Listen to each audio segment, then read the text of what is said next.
আসসালামু আলাইকুম। শুভ সকাল এবং শুভ নববর্ষ।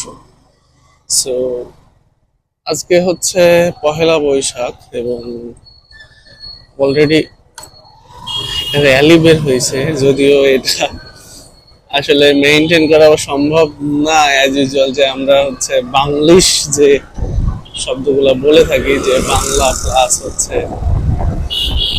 ইংরেজি শুদ্ধ চয়ন যেটারে বলে আর কি, সেই ব্যাপারে আমরা আসলে অভ্যস্ত হচ্ছি। দেখতে পাচ্ছেন র্যালিটা বের হয়েছে।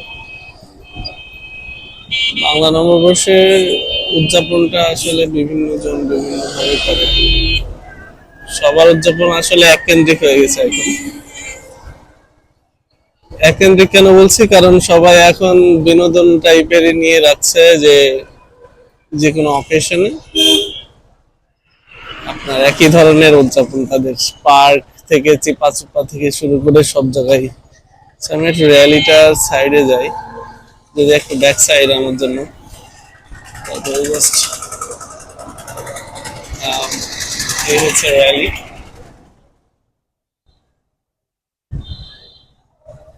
ওভারঅল জাস্ট একটা পজিশন আর কি।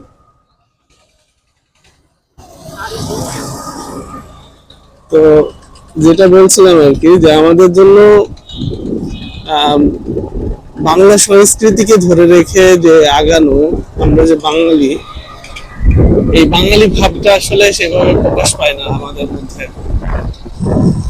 জাস্ট প্রয়োজনীয় ক্ষেত্রে আমরা বাংলাটাকে ব্যবহার করে থাকি,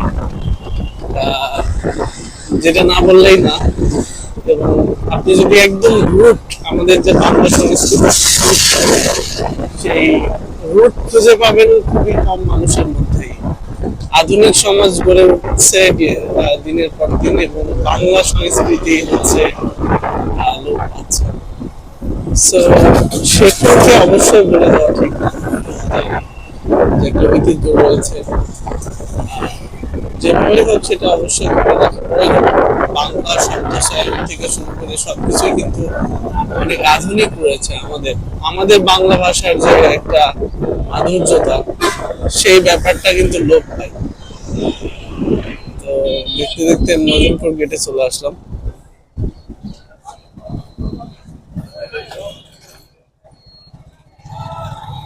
এটাই আর কি মেইন বিষয় আর কি, যে দিনের পর দিন যাচ্ছে, আমাদের রেগুলার দিন শুরু হচ্ছে, বাংলা ভাষাকে আলাদাভাবে